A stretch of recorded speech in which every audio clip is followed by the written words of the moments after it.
just read the best book in my entire life, and you're telling me that she's not going to make another?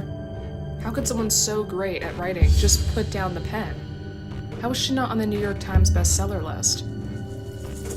So this Redditor is saying, this is the only story to ever make me feel like this. Underneath the triple tree, there is a man who waits for me, and should I go or should I stay, my fate's the same, either way.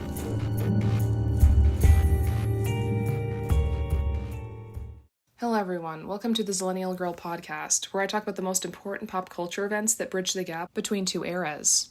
In today's show, I'll be talking about C.K. Walker, an online writer with some of the most commanding works that I've ever read. Her most prominent work, Borrasca, has even got an audio adaptation featuring Cole Sprouse, and yet where is she in the Hollywood scene? So let's backtrack a bit to add some context. Back in 2017, I was stumbling upon different creepypastas read by different YouTubers at the time. When C.K. Walker's book Borrasca was featured, I didn't think that it would be anything different than what I normally would find on these forums. But I was pleasantly surprised, and for good reason. Borrasca tells the story of a young boy named Sam who befriends this girl named Kimber and a boy named Kyle. His father, Graham, is a cop who takes up a job at Drisking, Missouri's police department. While the three kids are wandering in the woods one day, they stumble upon a tree called the Triple Tree. And according to his friends, if you don't carve your name and say a magical chant, you will disappear one day. The kids don't think anything of it at first, but when Sam's older sister Whitney goes missing after having gone to the tree, it pivots Sam's life into a mystery that he fears might not have a resolution. The original copy of Borrasca is 4 different parts, with a 5th part that can serve as a fitting sequel. I've heard mixed reviews about people who've read the sequel. Some say that it adds gravity to the weight of the story, while others say they just like a more mysterious ending, so then they only read up to part 4.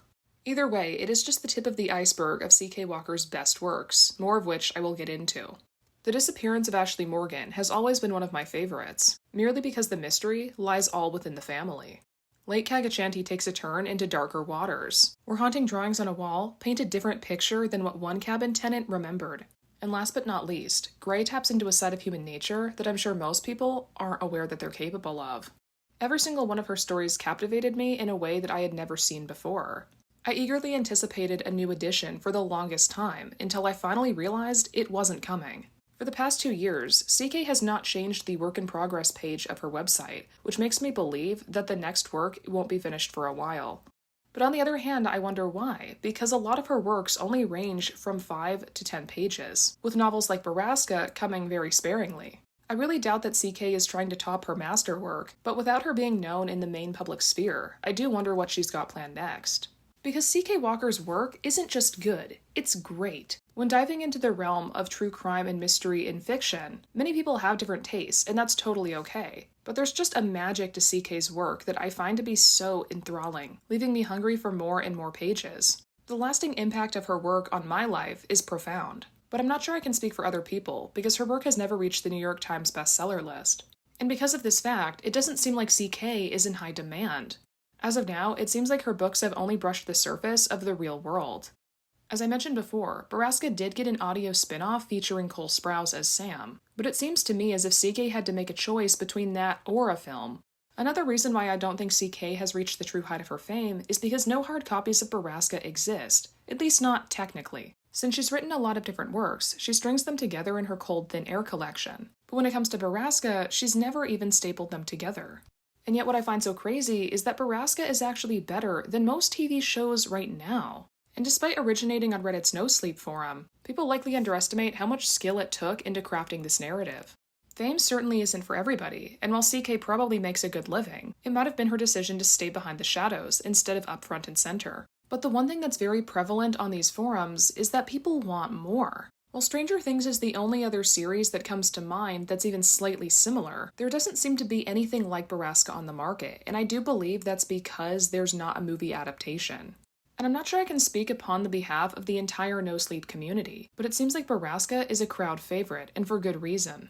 It has all the ingredients to be one of the biggest movies of all time, and yet for some reason, it hasn't even gotten a paperback upgrade.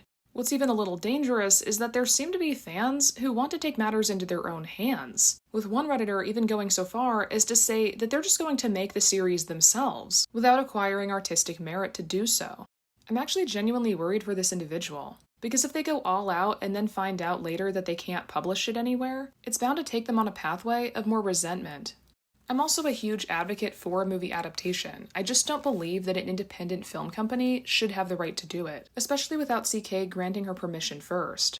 It also seems to me that the podcast doesn't jive with everybody because it changes so much. And even if I did hear the podcast, I probably would have still preferred the book, given that its twists and turns are authentic to the way CK wanted it to be.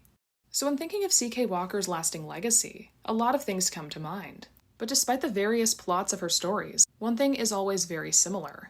The human nature that people are capable of is something that most of us would not ever want to see, at least in real life, that is. So for now, we should let it lie within the pages. And to give you a little taste of CK Walker's work, I'll be reading 2 separate short stories for you. This one is called Lake Wilcom. The lake has been frozen over since October. I know that because I was here when the ice formed. I've had this cabin for about a decade, but I usually only stay a few weeks when I need some distance from the world. No one lives on Lake Wilcom but me. I built this cabin in my 30s and then bought a 4-wheeler so I could get back here in the summer. Unfortunately, the snowfall was early this year. I can't get out, and I know I'm probably stuck here until spring. It's no problem, really. I'm self-employed and the cabin is well stocked, and it's just me to worry about. I'll get more solitude than I intended, but that's okay too. Plenty of books and whiskey in my cabin. The morning started like all the other mornings. I woke up, made some coffee, sat in the bay window to drink it while I watched the sunrise. But as the gray streaks in the sky lightened to muted yellow, I noticed a shape out on the ice of Lake Wilcom. The object slowly gained definition over the next 30 minutes, and I kept watching, confused. There was no one out here, no town for miles and miles, no roads to get back here. That's why I built here. But there it was in the middle of the frozen lake. A pram. My coffee went cold as I studied it, contemplated it. Who was out here? Why did they leave a baby buggy in the middle of the lake? Was it a joke? Was it empty? God, I hoped it was empty. I finally left the bay window, but checked on the black baby carriage throughout the day. I wondered if I should go out there and see if anything was inside of it, but I didn't know much about frozen lakes and how much weight they could support. I'm a big man. What if I fell through? And the buggy had been out there all night. If there was anything in it, it was already dead. But still, someone had to push it out there and leave it. Why? My cabin was visible from the middle of the lake. Was someone messing with me? There were days I forgot about the pram entirely, and days I couldn't stop staring at it. The carriage froze, then thawed, then froze again. One morning I woke up to a snowstorm so bad it had completely buried the pram in snow, but I saw the lump in the middle of the lake. I knew it was still there. It was early March when the weather finally broke. The access road to the cabin became drivable again, but I didn't leave. I wanted to wait for the snow to melt more. I wanted to see the baby buggy one last time before I left Lake Wilcom. Wanted to make sure it hadn't been a hallucination brought on by extreme isolation.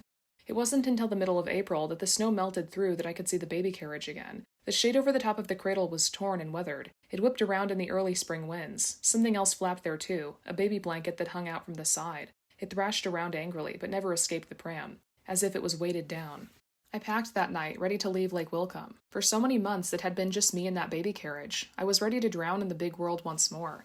When the sun rose on Easter morning, I pulled on a sweatshirt and parka, then loaded the car with my things. I took inventory of the cabin and made a list of supplies I would need to restock it after being stuck at the lake for an entire winter. Before I departed, I went to take one last look at the baby carriage, but it was gone. All I could see where it had once sat for so many months was broken ice and glistening blue lake water. I left and didn't return for 2 years. I came back to Lake Wilcom in August of 2012. Before hitting the cabin, I stopped in a nearby town called Briar to pick up the supplies that needed replacing from that winter a couple years before. While I was there, I had lunch and read the local paper. It wasn't on the front page, or even the second. The article was buried in the back, in the local news section. Briar family not giving up hope for return of baby Benjamin. I didn't read the article, because I didn't have to. Below the headline was a picture of an attractive middle-aged couple holding a baby. Behind them, a black pram with a blue blanket inside. I'd seen that baby carriage in my dreams off and on. It was the one from the lake, I was sure. I left the cafe and headed up to Lake Wilcom. It was late afternoon by the time I got there. Everything was as I left it inside. I walked to the bay window and looked out at the lake. It shimmered before me, welcoming, beautiful blue waves reflecting an orange and pink sky. I watched the sunset. I grilled a T-bone. I read a book. I left the next morning. Because as hard as I tried, I couldn't stop myself from returning to the window time and time again. I couldn't help but stare out of it, my eyes drawn to the place where the buggy used to be. I couldn't forget what was at the bottom of the lake, knowledge I shared with only one other person who was out there somewhere. I put my cabin on the market the following year. No one bought it, perhaps because of its isolation and accessibility. I took it off the market last year, but I'll never return. The lake belongs to someone else now. So the cabin sits alone on the shores of Lake Wilcom year after year, winter after winter, summer after summer. And the lake is quiet and smooth, still and calm, alone and forsaken. It's been that way for years, and it'll be that way for years more. Just the lake, my cabin, and baby Benjamin. In this next excerpt, Christmas Magic depicts C.K. Walker's preference for showing that most mysteries are all within the family. Mom says you have to believe in Santa if you want presents on Christmas. Sometimes I find this hard to do, like when I see Santa at the mall and he looks different from the Santa I saw last year. If I mention this to my mom, she tells me never to talk about that. She says if I do, I won't get any presents on Christmas. She told me to always assume that it's just Santa's magic at work. Last Christmas, I took my little sister to the park. I had snowball fights with my friends while she built a snowman. We saw Santa at the park that day. He came over and handed each of us a little unwrapped present. He told us that we were all good boys and girls.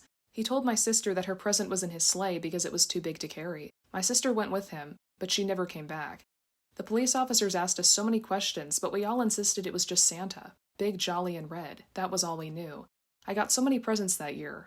More than usual. I'm so glad I didn't tell anyone that Santa had looked a lot like our neighbor, Mr. Wilkins. And I'm glad I didn't tell them that I saw my sister get into his blue pickup truck instead of a sleigh. Mom says never to talk about that stuff, that it's just Santa's magic at work. And she says that you have to believe in Santa if you want presents on Christmas. Thank you for watching. Stick around for another.